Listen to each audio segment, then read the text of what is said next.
নমস্কার বন্ধুরা, সবাই কেমন আছেন? আমি পাপড়ি কিচেন থেকে চলে আসলাম নতুন একটা রেসিপি নিয়ে।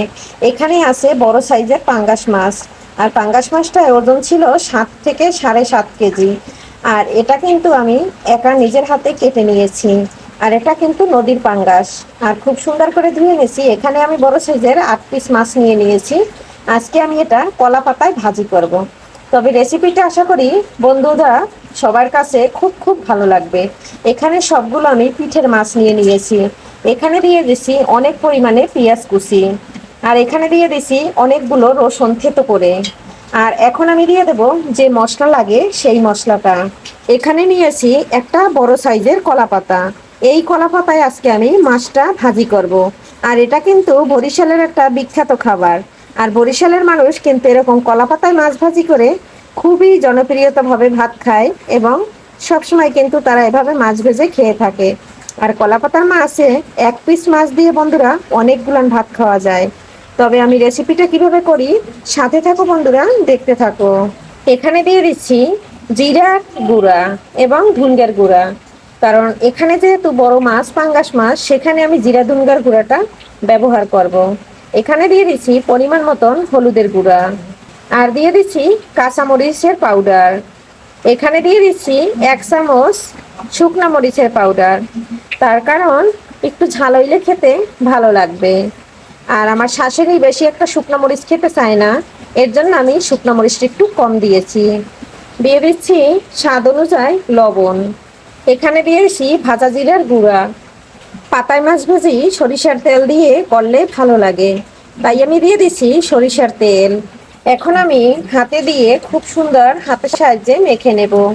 আর মাছটা কিন্তু আমি ভালো করে মেখে মশলার সাথে একদম সুন্দর করে 10 মিনিট রেখে দেব। বন্ধুরা, এই মাছ ভাজার ভিতরে যে কোনো সবজি ব্যবহার করা যায়। আমি সবজি দিয়ে অনেক মাছের রেসিপি এভাবে কলা পাতায় করেছি, সেগুলো কিন্তু ইউটিউব চ্যানেলে এবং ফেসবুকে দেয়া আছে। যদি বন্ধুরা দেখতে চাও তাহলে আমার আইডিতে যেয়ে দেখে নিতে পারবে। মাছটা কিন্তু খুব সুন্দর করে মেখে নিয়েছি।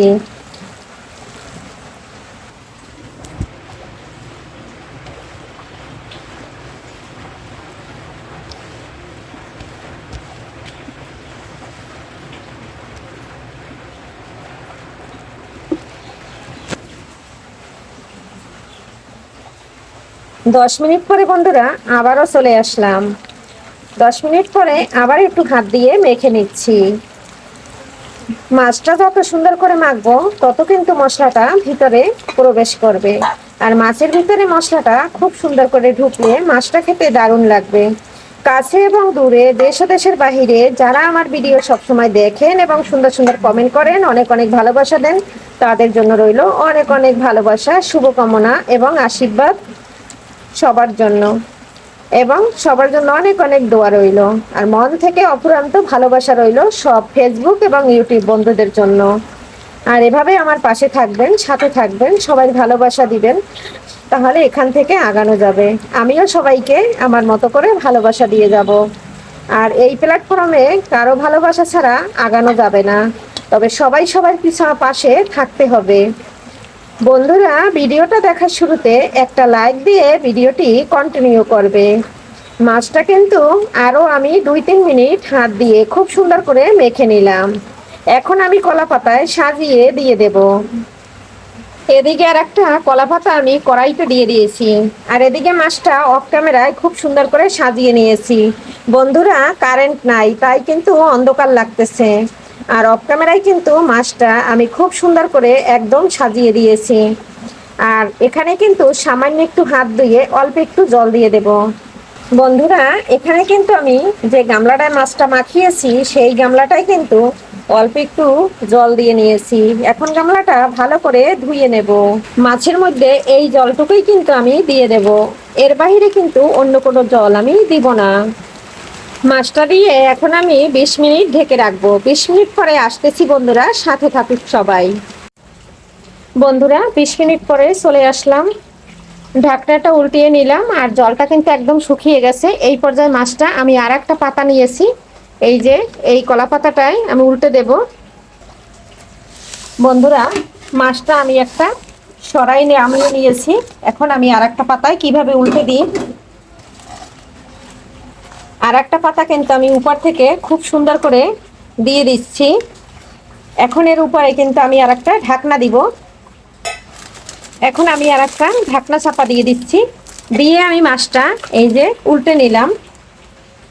এখানে কিন্তু নিচের পাতাটা একদম পুড়ে গেছে, এটা ফেলে দেব।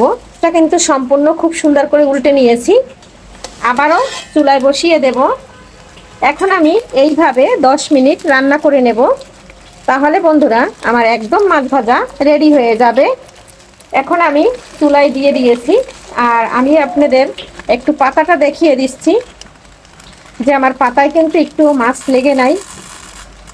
বন্ধুরা পাতাটা থেকে একদম সম্পূর্ণ ছেড়ে গেছে, আর এই যে দেখো বন্ধুরা এই পাতাটা কিন্তু একটুও লাগানো নাই, আর মাছটা কিন্তু একদম খুব সুন্দর করে। এখন আমি জালটা লো ফ্লেমে রেখে দেব 10 মিনিট, তারপরে কিন্তু নামিয়ে নেব, একদম খাওয়ার জন্য রেডি। বন্ধুরা 10 মিনিট পরে চলে আসলাম, তেলটা কিন্তু একদম ভেসে উঠেছে, আর একটু কিন্তু জলও নেই, একদম সম্পূর্ণ জলটা শুকিয়ে গেছে। আর মাছটা কিন্তু এভাবেই ভাজি করতে হয়, তাহলে খেতে কিন্তু বন্ধুরা দারুণ লাগে। যেরকম দেখতে হয়েছে লোভনীয়, আর খেতে কিন্তু অসাধারণ হয়। আর আমি কিন্তু প্রায় এভাবে রেসিপি করে থাকি, আর এটা কিন্তু আমার চ্যানেলে দেওয়া আছে। আর আজকের ভিডিও বন্ধুরা এখানেই রাখছি, পরবর্তীতে দেখা হবে নতুন কোনো ভিডিও নিয়ে। এ পর্যন্ত সবাই ভালো থাকবে, সুস্থ থাকবে। সবাইকে আগামী ভিডিওর আমন্ত্রণ জানিয়ে এখান থেকে বিদায় নিচ্ছি। Bye bye.